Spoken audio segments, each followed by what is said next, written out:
Miss ആണ്. അപ്പൊ നമുക്ക് ബേസിക് ആയിട്ട് കുറച്ച് കാര്യങ്ങൾ പഠിക്കാം അല്ലെ. അപ്പൊ എല്ലാവർക്കും അറിയാം 13-ാം തീയതിയാണ് മക്കളെ നമ്മുടെ എക്സാം സ്റ്റാർട്ട് ചെയ്യുന്നത്. അപ്പൊ അതിന് മുന്നോടിയായിട്ട് നമ്മുടെ മലയാളത്തിന്റെയും അതുപോലെ തന്നെ ഇംഗ്ലീഷിലെ എല്ലാ കാര്യങ്ങളും നമുക്ക് ഫുൾ ആയിട്ട് സെറ്റ് ആക്കണം. അതോടൊപ്പം നമുക്ക് മാത്സും ഫുൾ സെറ്റ് ആക്കണം അല്ലെ. അപ്പൊ അതിനുവേണ്ടി നിങ്ങളെ സഹായിക്കാനായിട്ട് നമ്മുടെ മലയാളം പാഠപുസ്തകത്തിൽ നിന്ന് എന്തൊക്കെ ചോദ്യങ്ങൾ വരും, എന്തൊക്കെ കാര്യങ്ങൾ നമുക്ക് എക്സ്പെക്ട് ചെയ്യാം എന്നതിനെ പറ്റി കുറച്ച് ക്ലൂ ഒക്കെ നിങ്ങൾക്ക് തരാൻ വേണ്ടിയാണ് ഇന്ന് മിസ് വന്നിരിക്കുന്നത്. അപ്പൊ പരീക്ഷയ്ക്ക് ഇനി മിസ് പറയാൻ പോകുന്ന ഭാഗങ്ങളിൽ നിന്ന് എന്താണെങ്കിലും ചോദ്യങ്ങൾ ഉണ്ടായിരിക്കും. അപ്പൊ നിങ്ങൾ അത് അറിഞ്ഞ് നിങ്ങൾ വെക്കണം കേട്ടോ.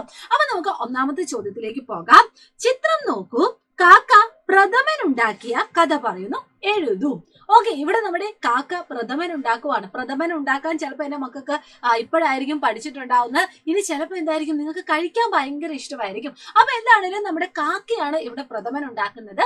അത് ഒന്ന് പറയാനാണ് നമ്മളോട് പറഞ്ഞിരിക്കുന്നത്. അപ്പൊ മക്കൾ എല്ലാവരും എന്ത് ചെയ്യുക, നല്ല അക്ഷരത്തെറ്റില്ലാതെ എഴുതാനായിട്ട് നിങ്ങൾ അത് പഠിക്കണം. അപ്പൊ ഇത് നമ്മുടെ പാഠഭാഗത്തു നിന്നുള്ളൊരു ചോദ്യം തന്നെയാണ്. അതുകൊണ്ട് നിങ്ങൾ നിർബന്ധമായും ഇതിനെപ്പറ്റി ഒരു ചെറിയൊരു ഐഡിയ ഉണ്ടാക്കിയിട്ട് വേണം എക്സാം എഴുതാൻ പോകാൻ.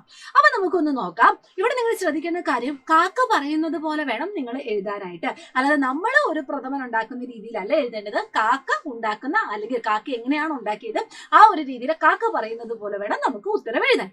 ഒരു ദിവസം ഞാൻ പ്രഥമൻ ഉണ്ടാക്കിയല്ലോ, കാക്കയാണ് പറയുന്നത്. കല്യാണത്തിന് പോയപ്പോൾ രാമചേട്ടൻ ഉണ്ടാക്കുന്നത് കണ്ടാണ് ഞാൻ പഠിച്ചത്. എങ്ങനെയാണെന്നോ, ആദ്യം പരിപ്പ് കഴുകി വറുത്തു, എണ്ണയും നെയ്യും നന്നായി ഒഴിച്ചിരുന്നു. പിന്നീട് നന്നായി വേവിച്ച ശേഷം ശർക്കര ഉരുക്കിയൊഴിച്ചു.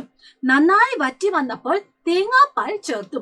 പിന്നീട് ഏലക്കപ്പൊടിയും ചുക്കുപൊടിയും ചേർത്ത് ചൂടാക്കി. അവസാനം നെയ്യിൽ വറുത്ത അണ്ടിപ്പരിപ്പും മുന്തിരിയും കൊട്ടത്തേങ്ങയുടെ കഷ്ണങ്ങളും ഇട്ടു. പ്രഥമൻ തയ്യാർ.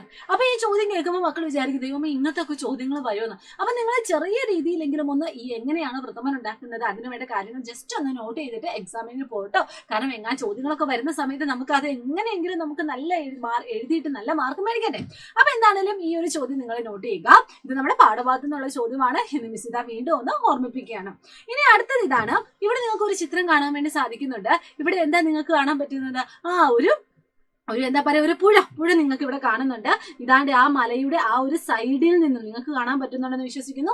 ഈ മലയുടെ ഈ ഒരു സൈഡിൽ നിന്നും ഇതാണ്ട് നമ്മുടെ ആ ഒരു പുഴ ഇങ്ങനെ ഒഴുകി പോകുന്നതായിട്ട് നമുക്ക് കാണാൻ പറ്റും. ഇനി നമ്മുടെ ചോദ്യം ഇതാണ്, ചിത്രത്തിൽ നിന്നും ജലം എന്തൊക്കെ ആവശ്യങ്ങൾക്ക് ഉപയോഗിക്കുന്നു എന്ന് കണ്ടെത്തി എഴുതുക. അങ്ങനെ ഒരു ചോദ്യമായിരിക്കും നമുക്ക് ഇങ്ങനെയുള്ള ഒരു ചിത്രം തന്നിട്ട് നമുക്ക് എക്സ്പെക്ട് ചെയ്യാവുന്നത്. അപ്പൊ ഈ ഒരു ചിത്രത്തിൽ നിന്നും എന്തൊക്കെ ആവശ്യങ്ങൾക്കാണ് ജലം നമ്മൾ ഉപയോഗിക്കുന്നത് ഇവിടെ നിങ്ങൾക്ക് നോക്കിയാൽ തന്നെ അറിയാം. യെസ്, ഇവിടെ ഇതാ കുറച്ച് കുട്ടികൾ ഇതാ കളിക്കുന്നുണ്ട് അല്ലെ. കുറച്ച് കൂട്ടുകാര് വെള്ളത്തിൽ കളിക്കുന്നുണ്ട്. അതുപോലെ ഒരാൾ ഇതാണ്ട് വെള്ളത്തിൽ മീൻ പിടിക്കുന്നുണ്ട്. പിന്നെ ഇതാ നീന്തുന്നുണ്ട്, അലക്കുന്നുണ്ട്. അതുപോലെ ഇതാ ഈ പശുവിനെ കുളിപ്പിക്കുന്നുണ്ട്. ഇവിടെ ഇതാ വീണ്ടും ഒരു കുട്ടി വെള്ളത്തിൽ നീന്തുന്നതായിട്ട് കാണാൻ പറ്റുന്നുണ്ട്. അത് മാത്രമല്ല മക്കളെ, നമ്മുടെ സ്വിമ്മിംഗ് പൂളിലേക്ക് വെള്ളം എടുക്കുന്നതായിട്ട് നമുക്ക് കാണാൻ പറ്റുന്നുണ്ട്. അതുപോലെ തന്നെ ആനയും അല്ലെങ്കിൽ മറ്റ് ജീവജാലങ്ങൾ വെള്ളം കുടിക്കുന്നതായിട്ട് നമുക്ക് ഇവിടെ കാണാൻ പറ്റുന്നുണ്ട്. അതുപോലെ തന്നെ വീടുകളിലൊക്കെ നമ്മൾ വെള്ളം ആവശ്യത്തിന് എടുക്കുന്നതായിട്ട് നമുക്ക് കാണാൻ പറ്റുന്നുണ്ട്. അപ്പൊ ഇതുപോലെ ചിത്രം തന്നിട്ട് വെള്ളം അല്ലെങ്കിൽ ജലം എന്തിനെല്ലാം ഉപയോഗിക്കുന്നു എന്നൊക്കെ പറയുമ്പോൾ നിങ്ങൾ ചിത്രം നോക്കിയിട്ട് അവിടെ തന്നിരിക്കുന്ന കാര്യങ്ങളൊക്കെ നോക്കിയിട്ട് വേണം നിങ്ങൾ എന്ത് ചെയ്യാൻ, ഉത്തരം എഴുതാൻ വേണ്ടി. ഓക്കെ അല്ലേടാ? അപ്പൊ ഇതും നിങ്ങൾ ശ്രദ്ധിച്ച് ഓർത്തു വെക്കാട്ടോ. ഇനി അടുത്തത് നമ്മൾ നോക്കുന്നത് രുചിമേളമാണ്. അതായത് നമ്മൾ പലതരത്തിലുള്ള ഫുഡ് ഐറ്റംസ് കഴിക്കുന്നുണ്ട്. എല്ലാ ഭക്ഷണത്തിനും ഒരേ രുചിയാണോ? അല്ല, ചിലതിന് കയ്പുണ്ട്, ചിലതിന് മധുരമുണ്ട്, ചിലതിന് എന്താണ് എരിവുണ്ട് അല്ലെ. അപ്പൊ അത് നമുക്കൊന്ന് ജസ്റ്റ് ഒന്ന് താരതമ്യപ്പെടുത്തി ഒന്ന് പഠിച്ചു നോക്കാം.